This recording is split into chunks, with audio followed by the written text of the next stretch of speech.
the budget presentation last year, right? Mr. Golding was saying that there was a new tax because the government could not have collected so much tax with the tax rate that they had in place, the low tax rate that they have in place. And the Prime Minister was saying to them, yes, you don't understand how this thing works because we lower the taxes so we can get more people demanding more goods, and more demand for more goods is causing the expansion in the economy and creating more jobs and creating more demand. So the economy is expanding. Even when the growth is slow, we still have jobs and we still have investment going because there's demand in the economy. In recent time, you have 3 big shows. You have Sasko show, you have Cartel show, and you have Buju Banton Berry show. And they sold off because people have money out there spending, they're creating demand. It's not just a show you pay to go into. You're creating other demand because you have to buy clothes and shoes and stuff like that. So you're buying things. So the economy is very active. These are teaching moments that was missed by the PM just now, and just to remind us that both Peter Bunting and Mark Golding was surprised that the government was collecting so much tax with such a lower tax rate, right? These are things that people, a lot of us don't understand, but it's mathematics, and it is logics. But Jamaicans don't, so you have to break down things to them in ways that they can understand. And I realize that a lot of communication is surface, and not only surface most times, but what you call it, confusing. A lot of people giving out information that they themselves don't understand. And Jamaicans will listen to them because they might use some words that they are impressed by, but not the meaning that the words convey. And we have been suffering that for many years, right? Impressed with speech. When I was a young man in primary school, I used to hear how Norman Manley used to spend a lot of hours in front of the mirror perfecting his speech. So our political thing was always launched and big speech and eloquence. But where has it put us? People need meaning, people need understanding, people need practicalities, which is not even being helped by communication specialists and so forth. Right? Simple things, simple meaning. We need more of that. All right. Thank you for the call. Thank you. Delroy, good evening. Hi, good afternoon. How are you doing? Doing well. How are you? Doing well. I'm great, man. I'm great. Yes, my little piece I want to take up. I just hear a previous caller before this one was talking about the good Dayton Campbell and talking about the tax. Listen, when I mean, you say somebody come in and explain what they mean. He didn't really explain it like that. The first one that talk about tax, you remember earlier on down the year, Damian Crawford come out and said that, if they get in, they would have to do a 1.5% tax. And the same PNP then come out on him and lick him and said they didn't give him nothing for what they're talking to anyone. I don't know if you people remember that. Yes. Okay. If you remember first, as a little student, first growing up, them say when they want to hear nothing from the house is the kids in the house carried out before. You understand? So Damian Crawford was a little fish. So he first come out and talk about the tax and then punish him.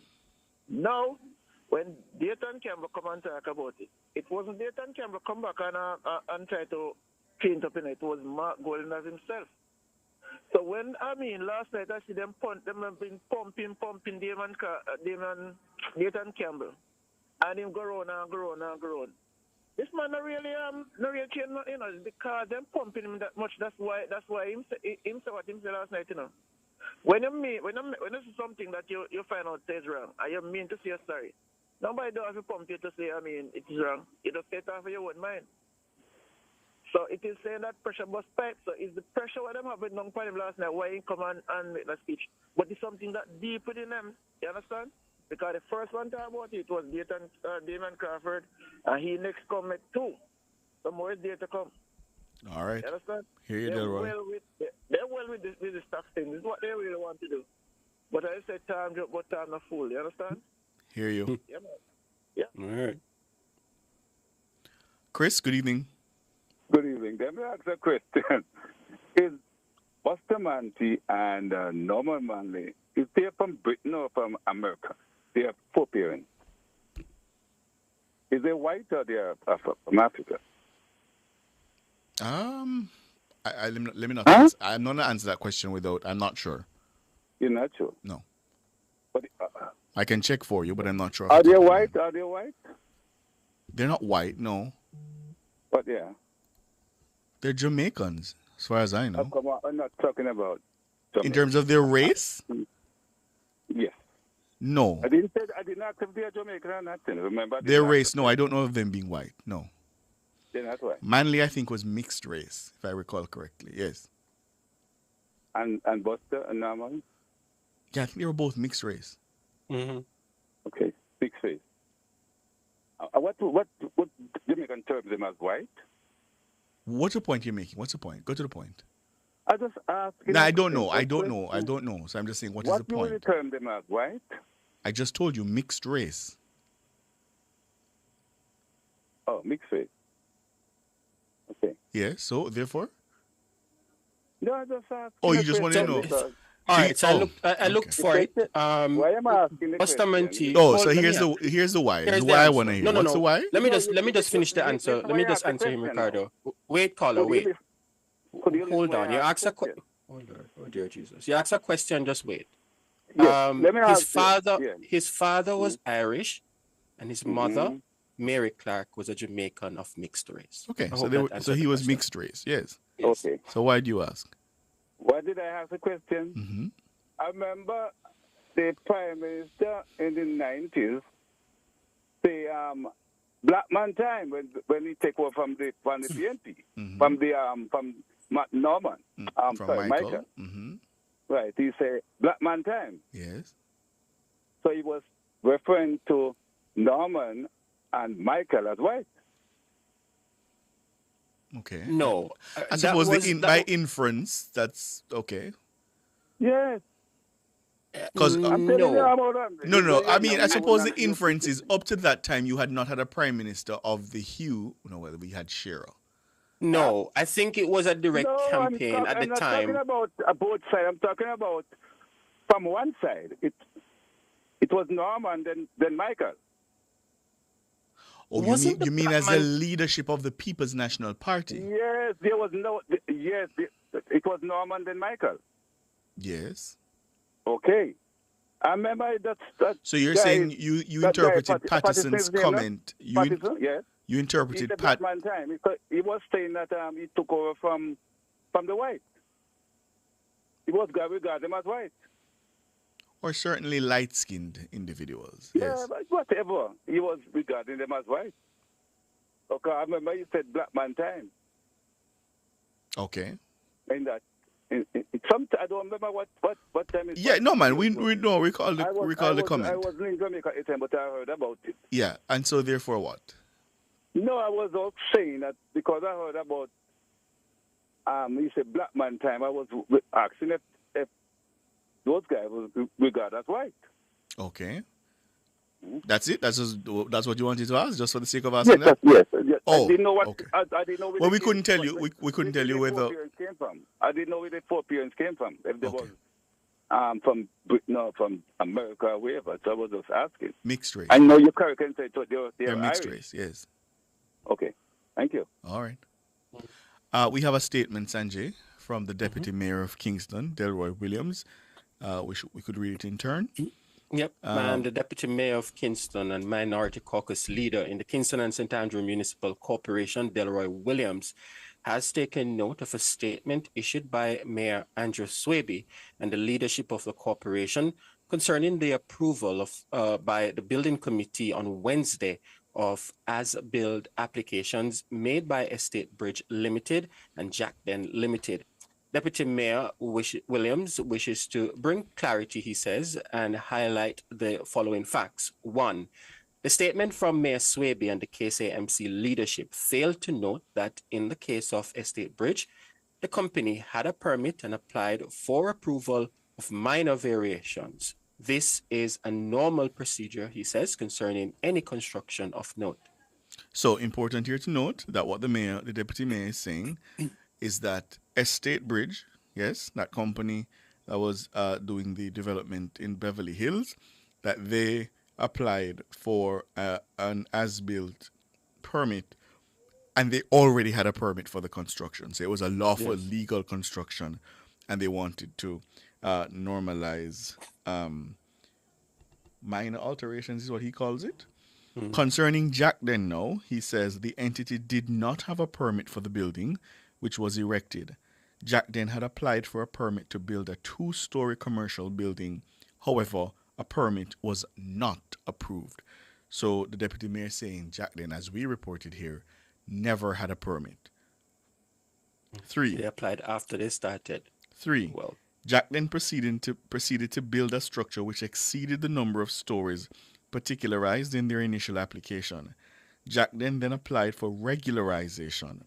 Prior to the building being regularized on Wednesday, that's last week, this week, the structure would have been contemplated in law as an illegal building. 4.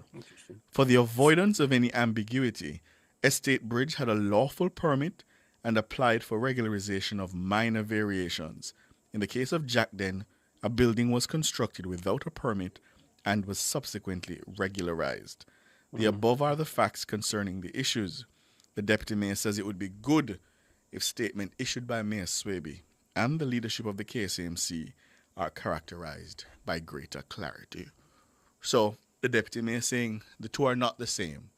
One had a permit, needed regularization of minor variations, and one never had a permit at all. Yeah? 630-937-124, 618-8255. All right, those are the numbers to call. Brick Road says KCMC is divided. Kirk says the media can be misleading. Gentlemen, you have to be aware of the overall issues. What overall issues, Kirk? What overall issues would you like us to be aware of? Tell us. Grace Thomas says no permit yet they build. And J.A. Andrea said it needed to be said. Kirk? Dave, good evening.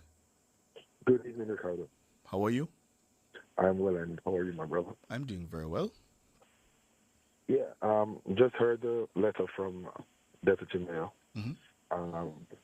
It raises some questions that I think Mayor Swaby is yet to answer, and I'm hoping that one of these fine days he'll join or facilitate the team from Nationwide to proffer some questions to him, or any journalist for that matter.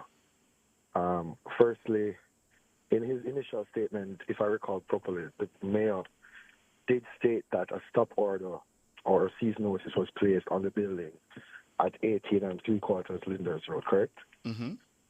Has any of his following statements highlighted when that stop order was lifted?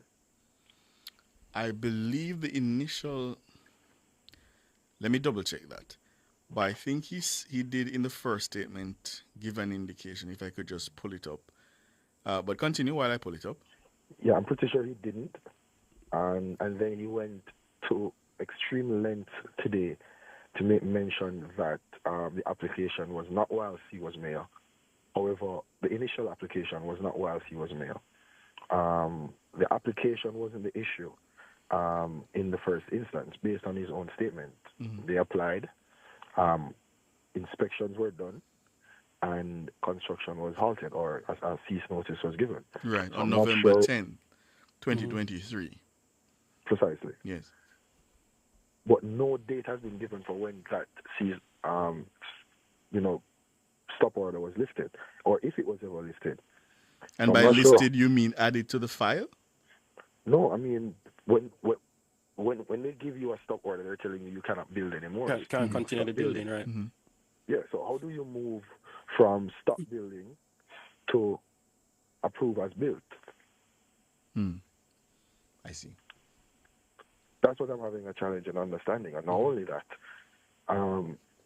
So they moved from stop building. We're telling you to stop building. And now you're applying for approvals built. But we see where, I think in October of last year, a permit would have been granted, or an event was held at Jackden, a big launch, for the opening. right, for the opening. And from what I know, whenever you apply for, an amusement license for these type of things, you have to present certain documents and permits to the KCMC. Now, I'm unsure of how a building with a cease and desist or a stop order on it is able to have an amusement license granted for a grand opening from the same municipality that issued. But did they say that an amusement license was applied for and granted? I'm hoping that as a councillor within the municipality, Mr. Gordon would have applied And for you're an saying amusement license for his event. You're saying the opening happened when? October of last year. But then wouldn't, based on the mayor's statement, that the statement seems to be suggesting, and I put it no stronger than that the cease order was on November 23. But you say it was in October. Was it? Yeah, no. The grand opening was October last year. Mm-hmm. Oh, last year. Yes, right. Oh, I see. 2024. Yes. So you're suggesting that it would have been after the cease order was already issued. Precisely. Yes. I see what you mean.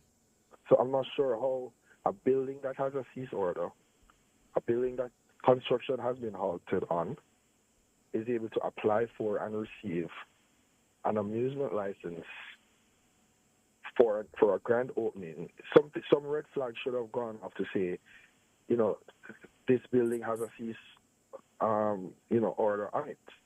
Or could it be that, as indicated, there's 3 stories that they were building? Could it be that they completed maybe the first story and the cease order was placed on the additional construction? No, I'm just assuming. That's not how it works from my limited knowledge. Okay. So what Sanjay is suggesting, you open one floor but not the others?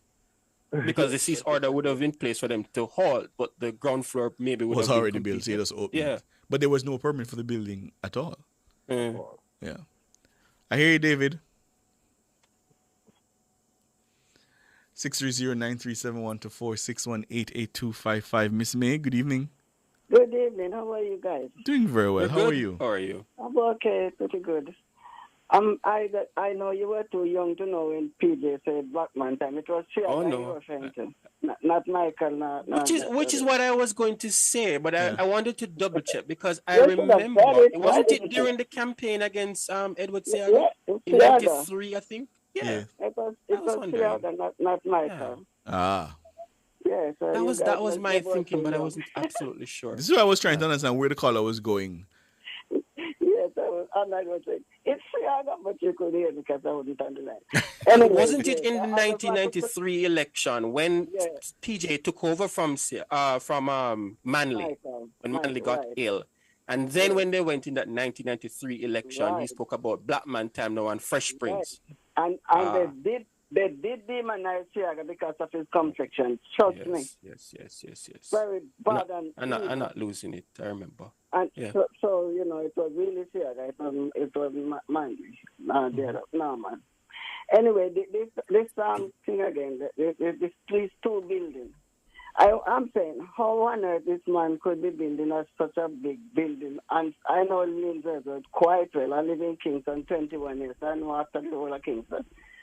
And he didn't have a permit and was able to put up a building like that? Yeah. And open it? It raises several questions. Oh, my gosh. Why are these people so double standard? And they're comparing the other one of the Beverly Hills to this one. There's no comparison. Comparison. Because they had a permit, but this one didn't have no permit at all. Yes.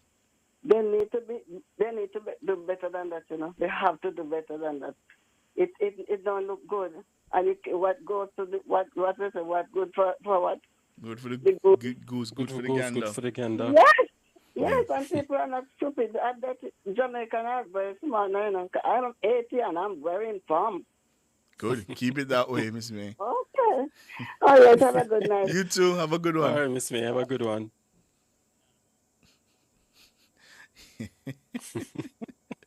The YouTubers are something else, you know. Something else entirely. But the point the caller just before Miss May made, we should check on that though. How the opening would have been allowed to proceed if the cease order was in place. No, because we're assuming that they applied for yes, the amusement permit. How many persons actually doing an opening? Well, at their office really apply for a permit to do so. But I mean, that would have been particularly egregious considering who owns the building. Oh, absolutely. Yes, I'm not trying to. That's what the caller is No, saying. I agree with you, and I'm just saying, we would assume that they would follow the law, of course. Not deflecting from that at all. Dana Davy, we're done and dusted. Friday's done. That's it. Dana tell me earlier, so she want to go home. I know she go and go to, but. Sometimes you just want to go home to just go home and especially relax. on don't want to do anything. Friday. Yeah. Yes. Of course. Dana Davy, thank you so much. Appreciate you. We're not doing what? Oh no. Thank you, Dana. We appreciate you. Andrew Glenn Anderson, thank you so much. Our colleagues in the newsroom, the best in the business, led by the editor, Cara Powell. Thank you all so much. Our sponsors, contributors, and you, our valued listeners. Dana, not going to see me for a whole week next week. Are you sad? No? That is why I'm telling you, you had a weapon formed against me. Every afternoon, 5 o'clock, you had a weapon. May I tell you? Listeners, I'll be off next week, leaving in the capable hands of Sanjay, Siobhan, and Cliff. I'm Ricardo Brooks. My name is Sanjay Lewis. I don't know who approved leave for him again. But a year What do you mean again? When was the last time I went on leave? You just go and leave what? Wasn't it November? I don't know about that. Was it November? We need to double check the record. Dana says yes, but exactly. Oh, but again, she's the weapon formed against me. So she's a cross. She's the cross I take up every day. Good evening, listeners. Good evening.